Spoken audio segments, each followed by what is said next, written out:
You look beautiful tonight. What happened at the quarterly leadership dinner answered that question, not in the way she had hoped. It was a formal company dinner, with senior staff and key partners, at one of Seoul's most exclusive private dining venues. Claire had been invited because the Hanu collection had attracted significant attention from international partners who would be present. Ms. Park told her to wear something extraordinary. She wore something she had made in 3 late nights, inspired by the Hanu collection work itself, a structured midi dress in warm ivory, with hand-applied beading along the neckline and cuffs in a pattern that echoed Kente geometry. Clean, sophisticated, unmistakably itself. Her curls were magnificent. Her heels were the precise height that made 5'7" feel like the exact correct elevation for every room in the world. Her warm caramel skin, with its golden undertones, caught the candlelight of the dining room in the way that made her understand, every time, why her mother had taught her to walk into rooms like the light was glad to see her. Claire managed the first hour well. She spoke with international partners about the collection. She answered questions about her design philosophy with the fluency of someone who had been asked similar questions enough times to have developed real answers rather than polished performances. She was, by any measure, exactly what Ms. Park had brought her to be. And then one of the business partners, an older man from a partner conglomerate, the kind of man whose confidence came from never having had to examine his assumptions, said something. He was speaking to Cha Christian, but his voice carried across the table without effort, the way voices do when their owners have never had reason to moderate them. I have to say, the diversity angle your collection is taking is interesting commercially, he said, with the tone of someone granting a generous concession. Using the African aesthetic, very current, very accessible internationally, smart positioning. The African aesthetic, not a tradition, not a culture, an aesthetic, something borrowed, something positioned. Every person at the table registered the comment in different ways. Ms. Park stiffened slightly. Several colleagues found sudden interest in their dinner plates, and Claire sat very still, waiting. Because what happened in the next few seconds would tell her something essential. She was waiting to see whether Cha Christian, the man who had begun asking her genuine questions about her experience of being the only one in the room, would now, in this room, let the reduction of her culture to the African aesthetic go unaddressed. He said nothing for 3 seconds, 4. Then he said, quietly but with the absolute authority of someone who has never had to raise his voice to be heard, the Hanu collection isn't using an aesthetic. It's conducting a conversation between 2 textile traditions, Korean Bojagi and Ghanaian Kente, that share a remarkable structural philosophy around the meaningful organization of color and geometric form. The collection is led by one of the most technically rigorous designers we've worked with in years. The international interest it's generating has nothing to do with positioning and everything to do with the quality of the work. The partner blinked, reassessed, produced a careful, modified response that was more respectful in its vocabulary. Claire breathed. Cha Christian did not look at her. He returned to his conversation with the composure of someone who had simply corrected an error, nothing more. But she had felt it, the choice he had made in those 4 seconds.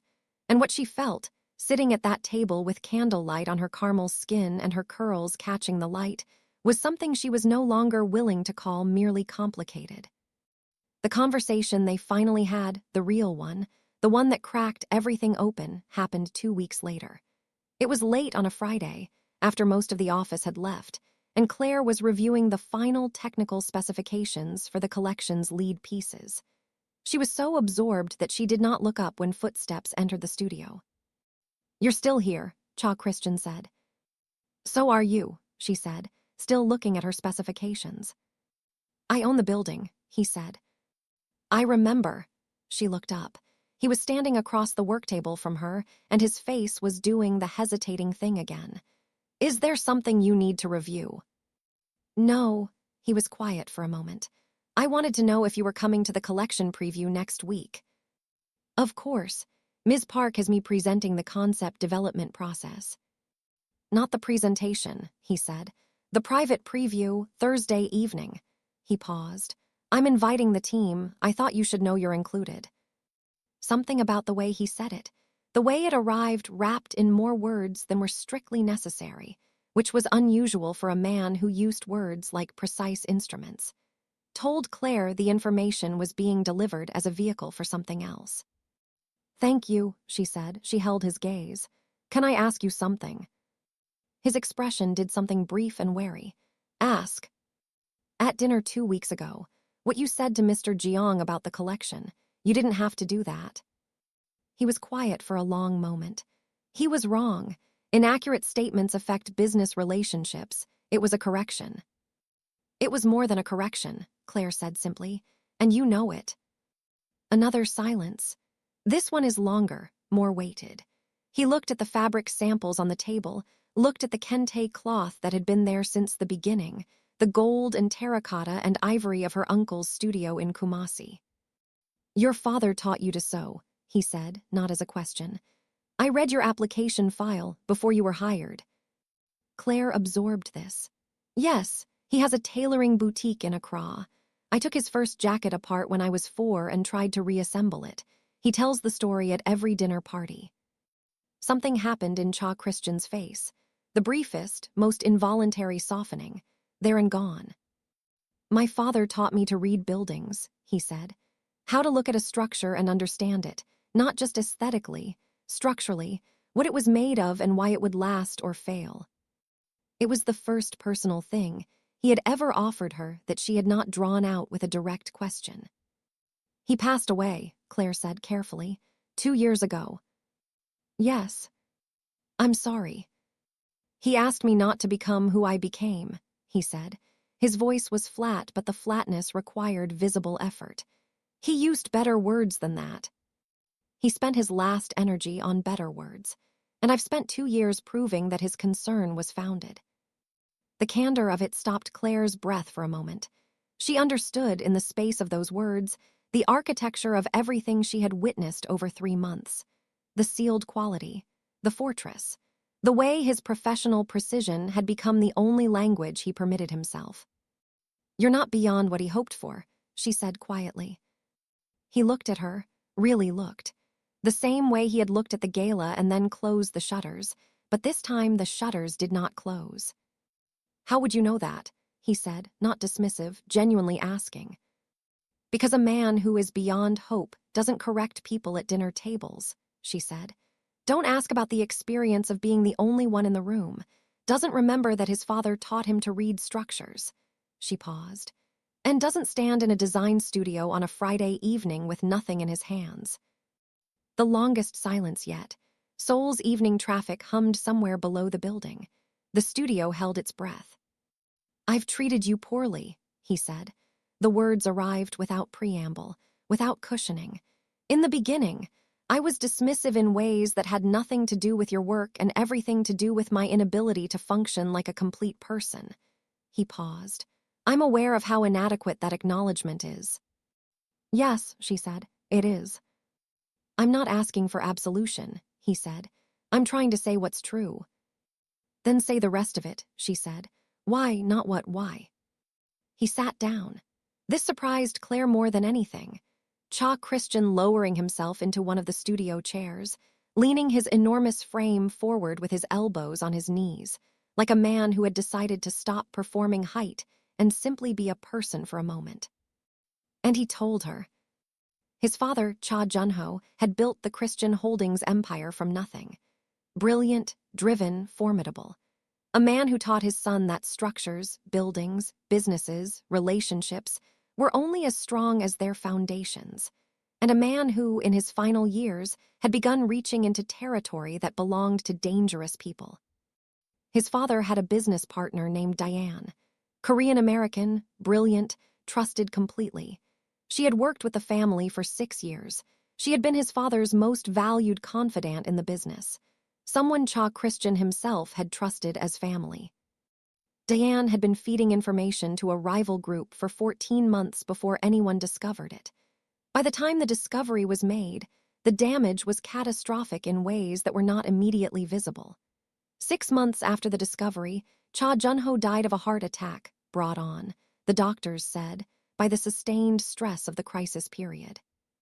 Cha Christian had been in the hospital when his father died. Alone in a waiting room because he had sent everyone else away, because he needed to believe he could hold this together himself, because falling apart was not something his father's son had any practice in doing. After he died, Cha Christian said, his voice completely even in the way that cost everything to maintain, I needed somewhere to put the anger. Diane was gone out of reach, out of the country. The business associates who'd participated were handled, but the anger was still there. It's enormous, the anger that comes from losing someone to a betrayal. It's bigger than its actual cause. It needs more space than one person can fill. He paused. Diane was the first Black woman I trusted with something that mattered. And so my grief, my broken, irrational, fundamentally unjust grief, decided that it was a data point instead of a single terrible person's single terrible choice. And I built walls around it and called them protection and proceeded to treat every Black woman I encountered as a threat I'd already assessed. Before she spoke, before she showed me who she was. The studio was very quiet. When you walked into my company, he said, looking at the kente cloth on the table, I wanted you to be ordinary. I needed you to be easy to dismiss. Because you were already, before you opened your mouth or touched a piece of fabric, representing something I'd decided I couldn't afford to see clearly. He paused again. And you weren't ordinary, not for a single moment. And dismissing you became harder every week, and I performed the dismissal louder to compensate, because I was afraid of what would happen if I stopped. Claire had been very still during this accounting, processing it. And what did you think would happen, she asked, if you stopped? He looked at her. That you'd become real to me, and that once you were real to me, I'd be responsible for what I'd done. She thought about the months of it, the condescension in the early meetings, the comment about derivative work, the dismissal that had functioned as a kind of ongoing violence. She thought about how many times she had gone home and rebuilt herself, reinforced the architecture of her self-worth against the structural damage he had been quietly inflicting, and she felt the anger of it move through her clean and legitimate life. Do you know, she said slowly, how many times before you I had rebuilt exactly the same wall? How many offices, agencies, subway cars, shops, how many people who looked through me or touched my hair without asking or told me my skin was too rich or my culture was aesthetic. You were not the first person to use me as a repository for their own fears, but you had more power than most to make it hurt, and you used it. Yes, he said, I know. Knowing isn't enough, she said. Knowing is where you start, it is not where you finish. I know that too. Claire looked at him for a long moment.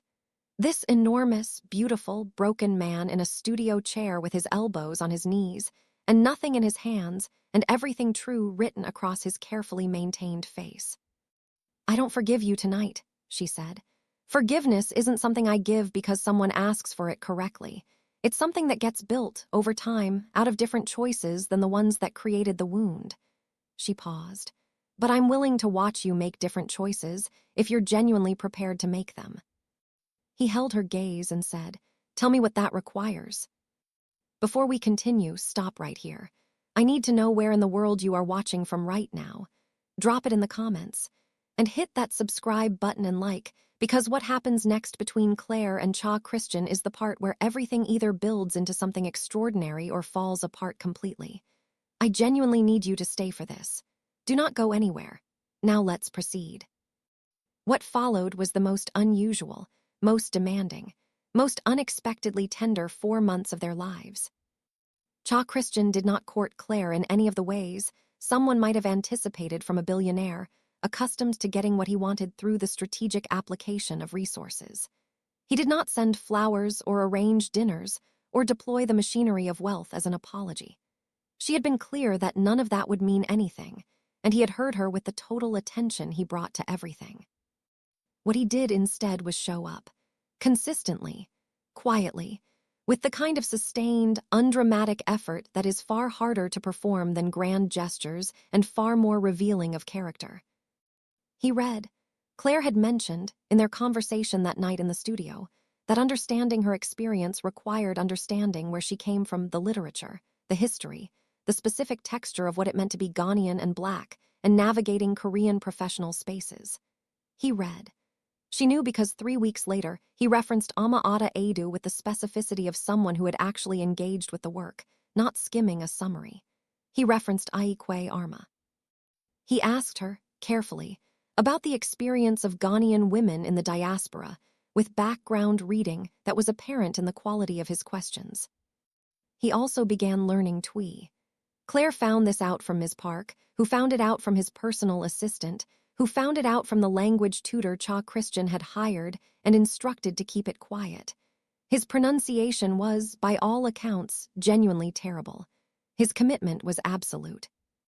He did not announce these things to Claire. He did not use them as currency, deploying them at strategic moments to demonstrate progress and claim reward. He simply did the work and let it exist, whether she witnessed it or not. What she witnessed was the change it made in how he moved through the world. Gradually, carefully, the sealed quality began to open in ways that were not forced or performed. He began using people's names, genuinely, the way you use someone's name when they are a person to you rather than a function. He asked Ms. Park about her daughter's school project. He told Mr. Lee that a design decision he had made was correct and explained why. Small things, but small things, consistently done, are the material from which character is constructed. He also, in this period, proved that the defense of Claire's work at the business dinner was not an isolated event. When a visiting consultant from a European partner dismissed the Hanu collection's traditional technique references as quaint in a review meeting, Cha Christian took apart the dismissal with methodical precision, explaining the structural innovation of both Bojagi and Kente weaving techniques in terms that made quaint sound not just wrong but embarrassingly uninformed. The consultant left the meeting looking smaller than he had entered it. Claire was not in that meeting. Ms. Park told her about it afterward. "He's changing," Ms. Park said, with the tone of someone who had known Cha Christian long enough to understand the magnitude of what she was observing. "He's trying to," Claire said. "There's a difference and it matters." "Is it enough?" Claire thought about it for a long time before she answered. "Ask me again in 4 months." The collection launched to international press attention that exceeded everything Christian Holdings had projected. The response from global fashion media was extraordinary. The Hanu collection was described, in one particularly resonant review, as a masterclass in cultural conversation, demonstrating that the future of Korean fashion is not preservation, but dialogue. Claire's name was in the byline of that review, alongside Ms. Park's, and the feeling of seeing it there was the kind that made all the midnight hours worth every one of their minutes. She called her father first. He cried, which he always denied doing and which she always treasured evidence of.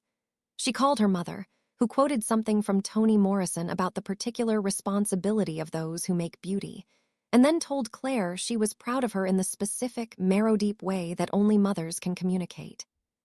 And then, standing in her apartment with her curls loose and her feet bare, and her heart very full, Claire thought about Cha Christian, about what it had cost him and what it had built, about the man who had spent 4 months making genuinely different choices, quietly, without announcement or expectation of reward. She thought about the question Adaeze had asked her, repeated now in her own internal voice. Is it enough? She did not answer it that night, but she knew the answer was getting closer. The anniversary event of the collection launch was held at a venue that felt like Seoul itself had dressed up for the occasion.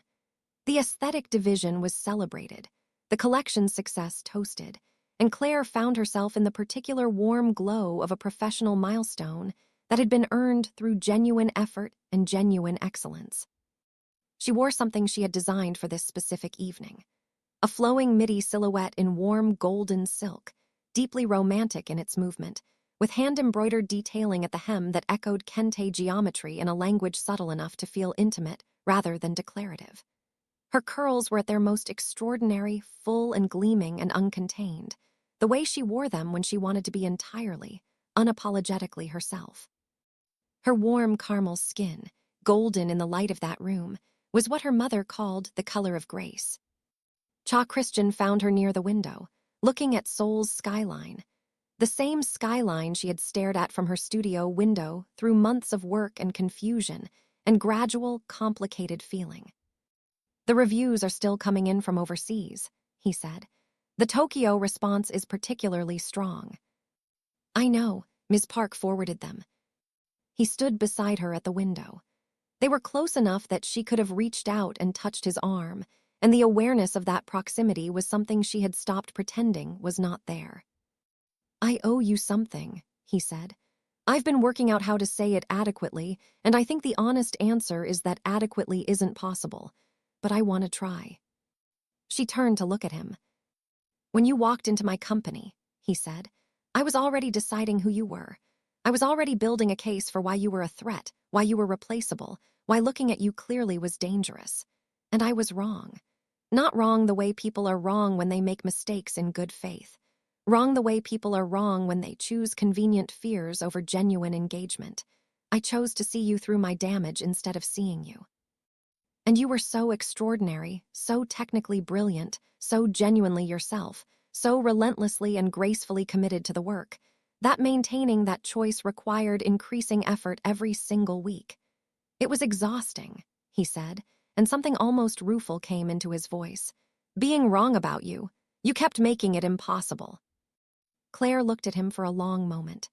"Do you know what it costs," she said quietly, "to be relentless and graceful in the face of dismissal? To maintain the posture my mother gave me when every room is giving me reasons to stand smaller. It's not effortless. It never was. I chose it every day because the alternative was giving the world permission to make me less than I am. But it was never free." "I know," he said. "I'm beginning to understand the scale of it. I don't think I'll ever understand it fully. I can't, from the outside. But I understand enough to know that what you've carried, and what I added to that weight, is not something I can repay with 4 months of different behavior or a good review in the Tokyo press." "No," she agreed, "it isn't. But I'd like to spend more than 4 months trying," he said, directly, completely uncharacteristically direct. "Not professionally, not as your employer or your collection partner. As someone who," he started again.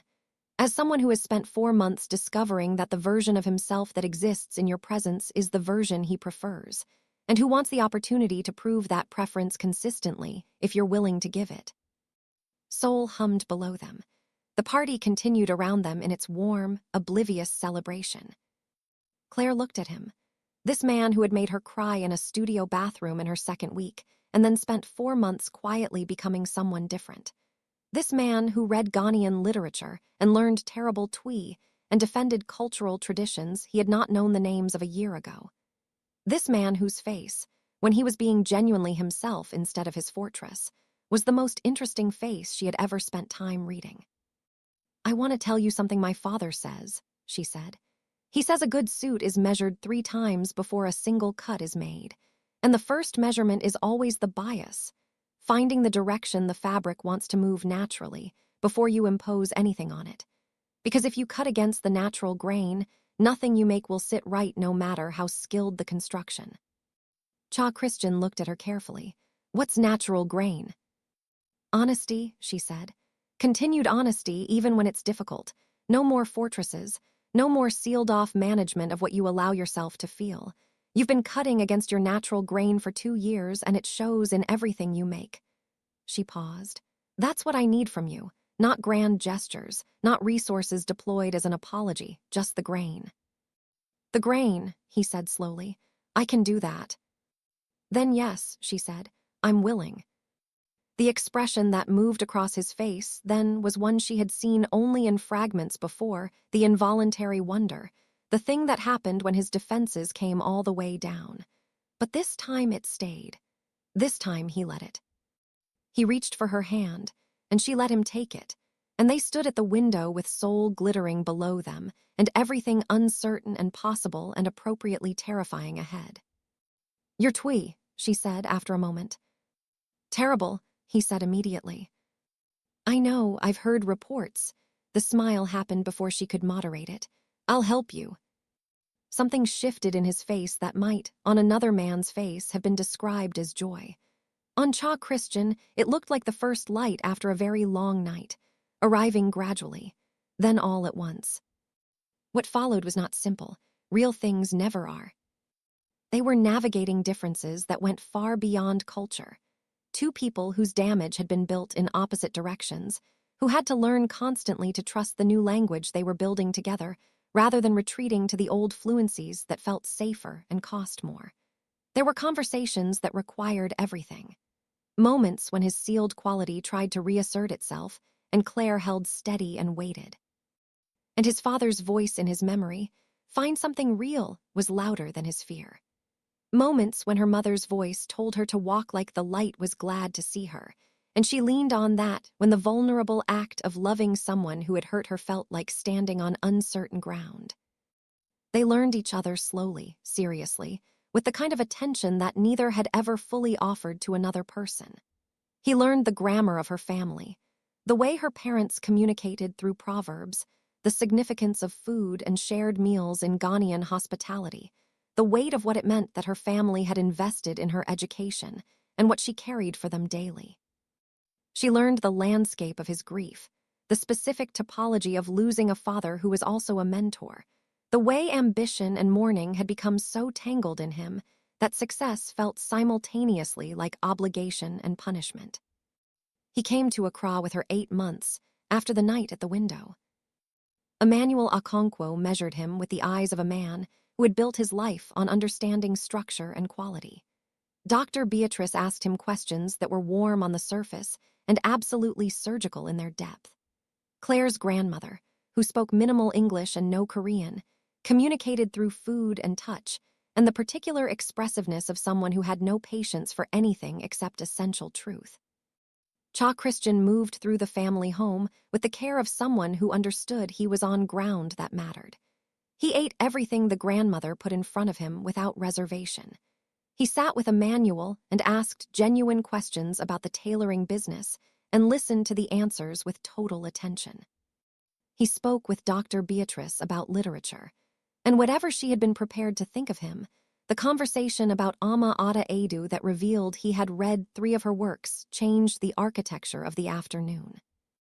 Dr. Beatrice found Claire in the kitchen that evening, while he and Emmanuel were talking on the veranda. "He's serious," she said, not a question. "Yes," Claire said. "He hurt you," also not a question. "Yes, and he's been doing the work to understand why, and to become someone who won't choose that again." Dr. Beatrice was quiet for a moment. "Is he succeeding?" Claire thought about the TWI lessons and the literature and the dinner table and the studio and the window and 8 months of consistent, ungrand, genuine effort. "He's trying every day," she said. "That's what I asked for." Dr. Beatrice nodded. "Your father likes him." "That's terrifying," Claire said. "Yes," her mother agreed, and smiled. They were married 2 years later, not in a hotel ballroom or a venue selected for its impressive address. The ceremony was held in the Okonkwo family garden in Accra, in the morning, when the light came in at the angle that made everything gold. Claire's uncle's studio provided fabric. The ceremony combined elements of traditional Ghanaian custom with Korean payabik, honoring both traditions with the same care and conversation that had characterized their work from the beginning. Dr. Beatrice and Cha Christian's mother stood together during the ceremony and looked. Claire's aunt said afterward, like women who had both arrived at the same destination from very different roads and recognized each other immediately. The dress Claire wore was the most technically demanding thing she had ever made, 3 months of work, every stitch considered. Warm ivory and gold, kente pattern embroidery meeting Korean silk pleating at the waist, the two traditions in conversation at the center of the garment, right where the heart lives. Her voluminous curls were crowned with small gold flowers that her grandmother had woven in by hand the morning of the wedding, singing quietly while she worked. Cha Christian, in traditional Korean wedding dress adapted by Claire's hand in subtle collaboration with his tailors, stood at the end of the garden path with the expression Claire had first seen in fragments, the involuntary wonder, the thing that happened when his defenses were entirely gone. It had stopped being involuntary. He had learned to offer it.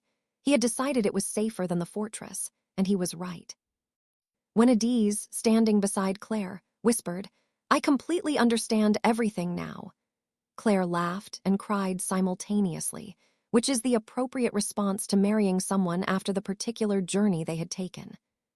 The Hanu collection, in the years that followed, became a foundation for something larger, a cultural exchange initiative that connected Korean and African designers in genuine collaboration, funded by Christian Holdings and guided by both Ms. Park and Claire. It was not, as one early skeptic had called it, the African aesthetic. It was a conversation, living, ongoing, reciprocal. Their daughter was born in the 3rd year of their marriage. They named her Junisa, June, for the month of his father's birth, and the Issa suffix meaning knowledge in Twi, knowledge that outlasts the person who carries it. She came into the world with her father's bone structure and her mother's curls, and the particular quality of light that happens when two families, two cultures, two people who had chosen healing over the comfort of old damage find each other and decide to build something new. Claire watched Cha Christian hold their daughter in the hospital, this enormous man with his architectural face and his rebuilt heart, and she thought of the design principle her father had taught her. Always find the natural grain first. Always understand the direction the fabric wants to move before you impose anything on it. If you work with the grain, everything you build will last. If you work against it, nothing you make will ever sit right. They had found the grain. They had worked with it through difficulty and doubt and the sustained, unglamorous effort of becoming people worthy of what they were trying to build together. And what they had built sat right. What they had built was real. Dr. Beatrice's voice still lived in Claire's spine. You belong here. Walk like the light is glad to see you. But now there was another voice alongside it. Not replacing it, joining it. A deep voice, still learning Twi after 4 years with pronunciation that made their daughter laugh. That told Claire every morning that extraordinary things could be built when two people chose honesty over their armor, growth over the comfortable habits of their damage, love over the elaborate, exhausting, ultimately futile work of being afraid.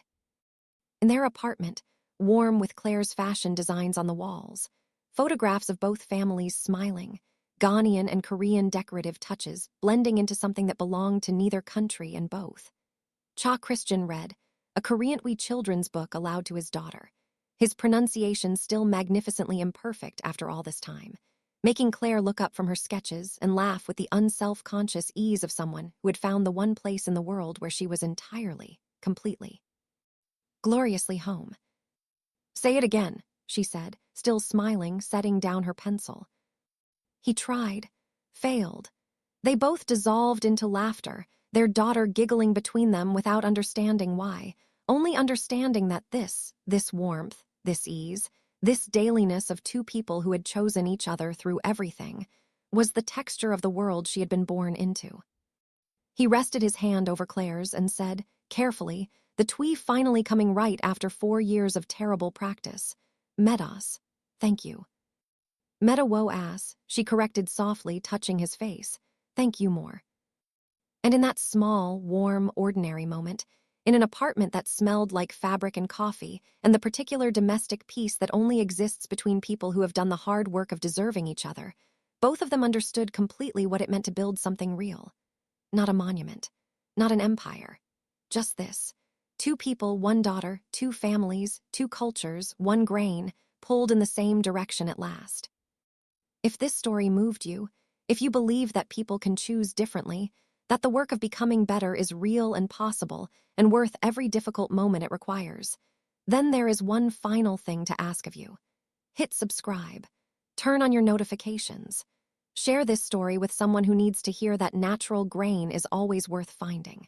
That redemption is not a myth told to make people feel better. That love, chosen daily through all the ordinary difficulty of genuine human life, can build what hurt has broken. And in the comments, tell us, where in the world are you watching from? Have you ever had to find the natural grain in a relationship? Have you ever watched someone do the real work of changing? Have you ever been brave enough to wait and see? Because those are the stories worth telling.